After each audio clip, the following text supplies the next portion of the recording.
सभी को जय श्री कृष्ण। आज हमारा विषय रहेगा कि जो सनातन धर्म और उसके देवी देवताओं पर जो आक्षेप लगाए जाते हैं, उनकी मूर्तियों को खंडित किया जाता है, उसको लेकर के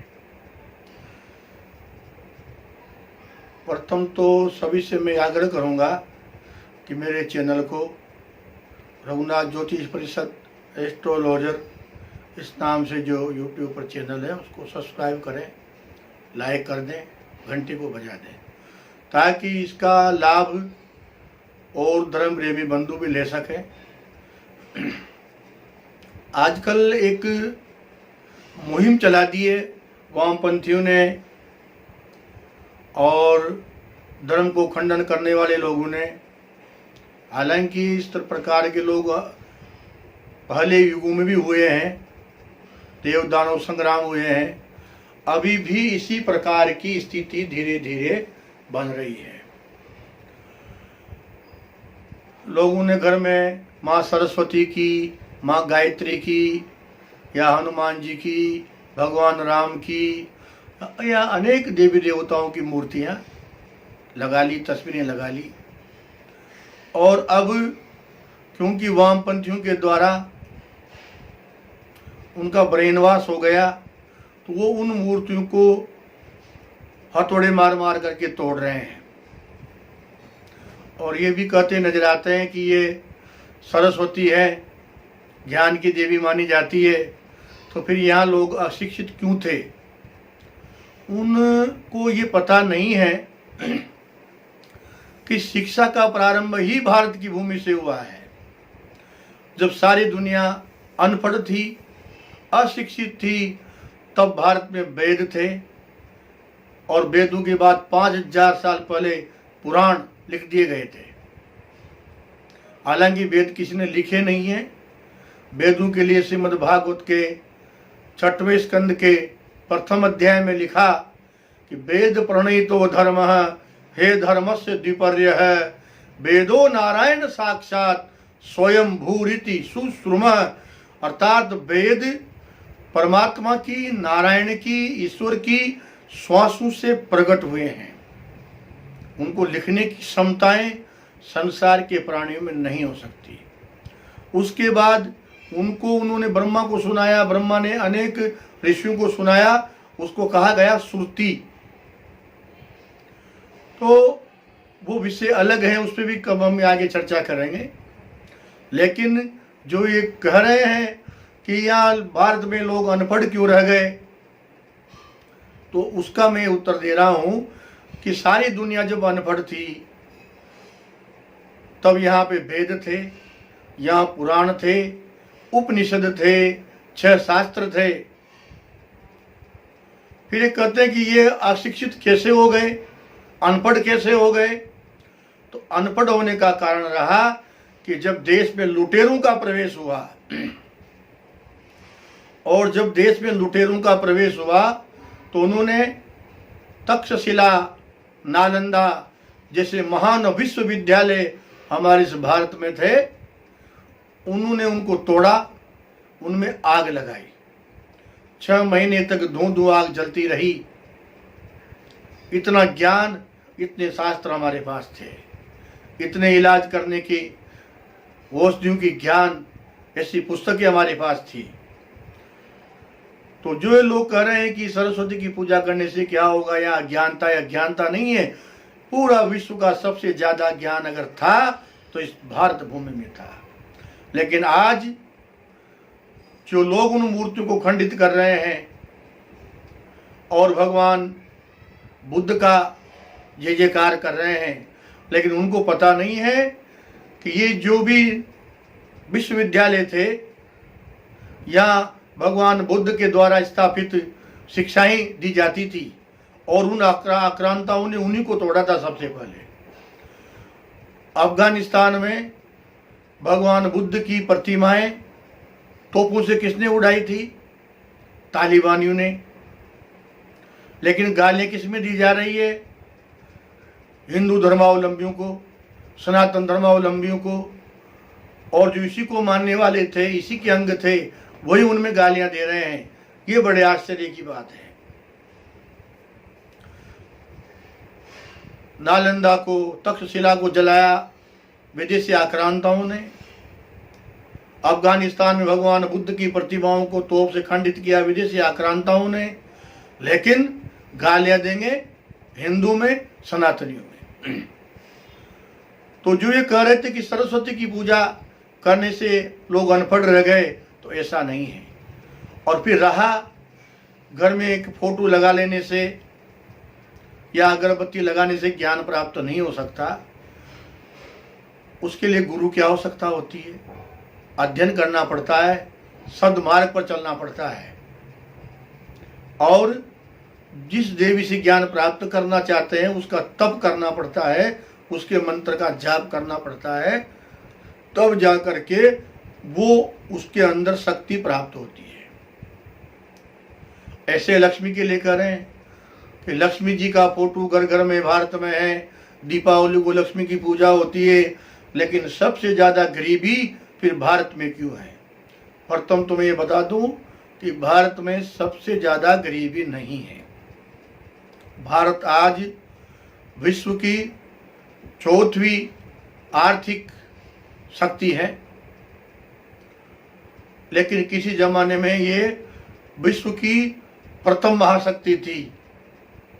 धन संग्रह में, धन कमाने में, व्यापार करने में।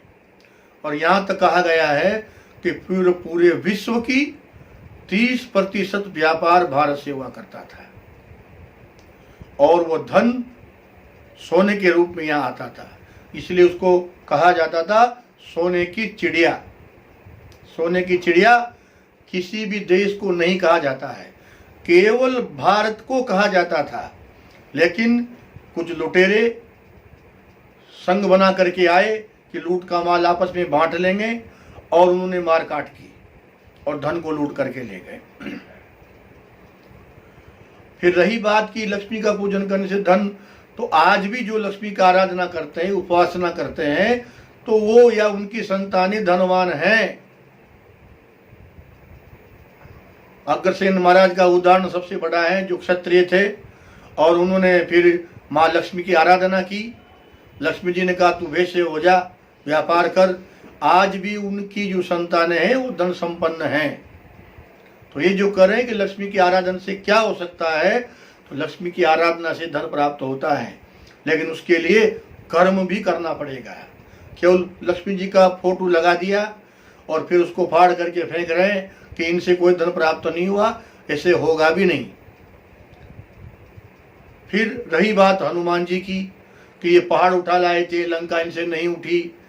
अरे पहाड़ उठा लाए थे तो आज भी हनुमान जी की जो आराधना करते हैं उनके द्वारा लोगों के अनेक कार्य सिद्ध हो रहे हैं, लेकिन फोटो लगाने से नहीं होगा, उनकी आराधना करने से होगा। उनकी साधना बढ़ाइए, पूजा करिए। केवल घर में कैलेंडर लगा दिया, टाइलें लगा दी, फिर उनको छेने हथौड़े से तोड़ के फेंक रहे हो और उनमें गालियां दे रहे हो, ये स्वयं के पतन का मार्ग है। क्योंकि एक बार त्रिपुरों की कथा आती है। ये जो लोग देवी देवताओं का अपमान कर रहे हैं, मूर्तियों को खंडित कर रहे हैं, इसी को लेकर के मैं एक छोटी सी कथा शिव पुराण की मैं आपको सुना दूं कि त्रिपुर नाम के राक्षस थे, बिंदुकुमार इस प्रकार के नाम थे उनके। उन्होंने ब्रह्मा की आराधना की और बहुत वरदान, तपस्या के बाद ब्रह्मा प्रसन्न हुए कि मांगो कि हमें 3 हवाई जहाज दे दो जिनमें हम भ्रमण कर सकें। ब्रह्मा जी ने मय दानव को आज्ञा कर दी, मय दानव ने उनको 3 विमान दे दिए। ऐसे हवाई जहाज थे उस जमाने में कि भारत की भूमि पर, एक सोने का, एक चांदी का, एक लोहे का। उसी में पेड़ पौधे भी थे उन हवाई जहाजों में, और वहां पर उसमें कुएं भी थे, मकान भी थे, रहने की, खाने की, पीने की, घूमने की सब व्यवस्थाएं थी। इतने विशाल एरोप्लेन थे। तब ब्रह्मा जी ने कहा कि तुम्हारा विनाश जब होगा जब तीनों हवाई जहाज, तीनों विमान एक जगह आ जाएंगे, उस दिन तुम्हारा विनाश होगा।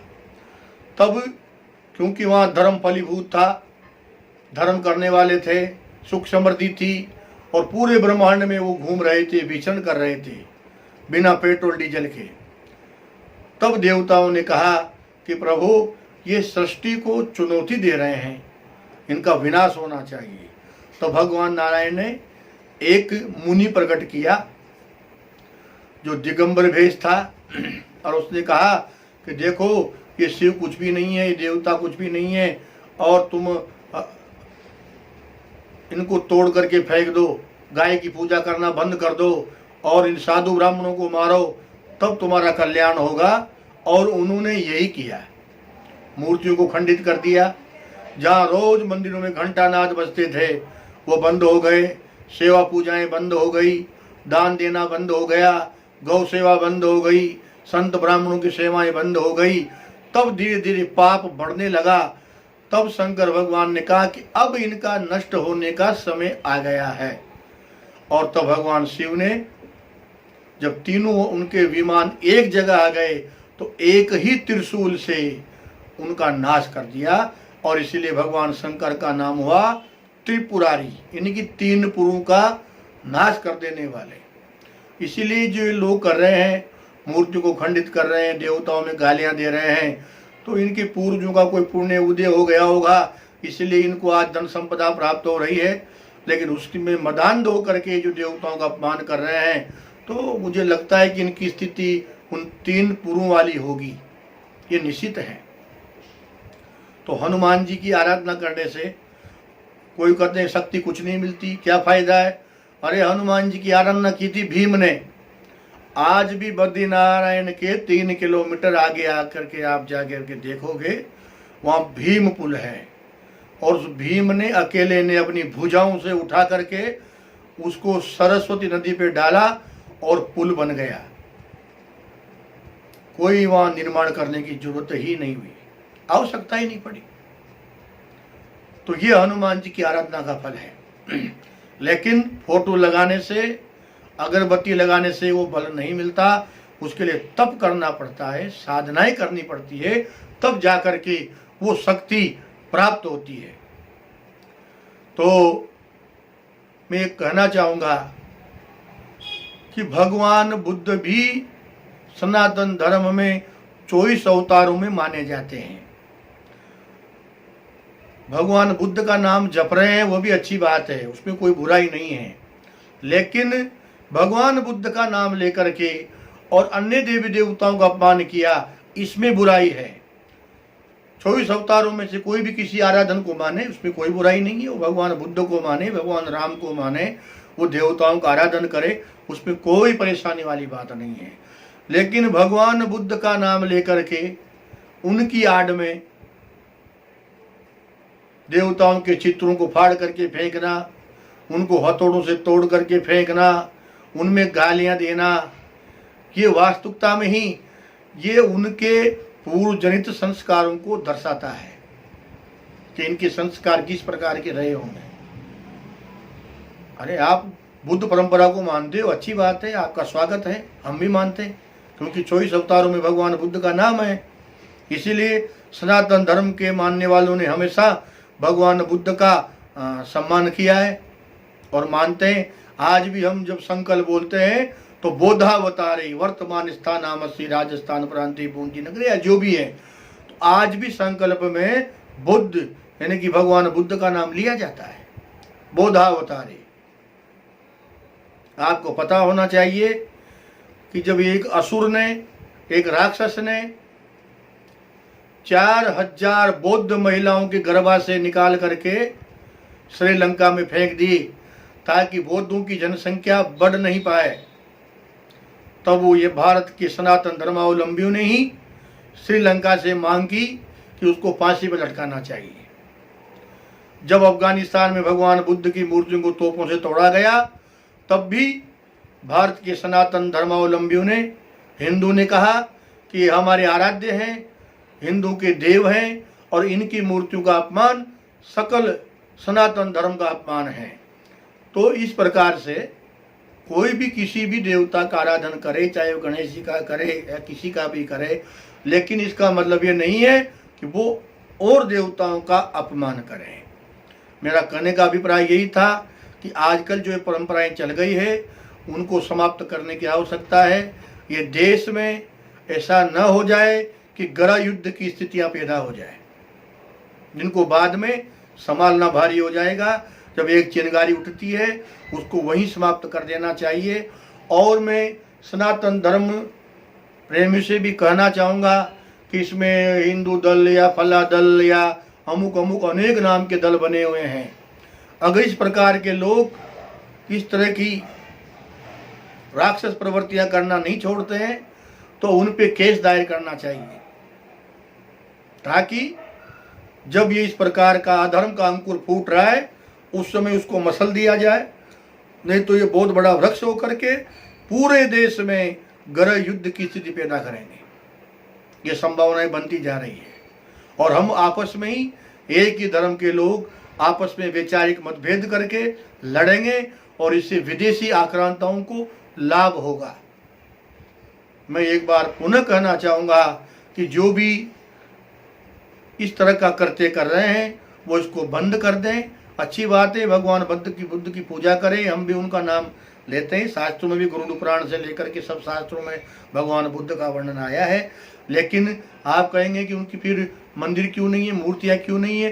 क्योंकि भगवान बुद्ध ने स्वयं ने मूर्ति पूजा को नहीं माना है।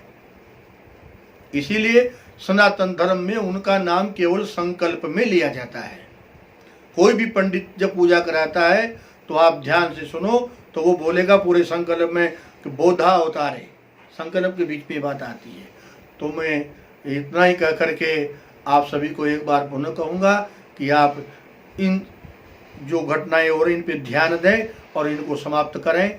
जय श्री कृष्ण।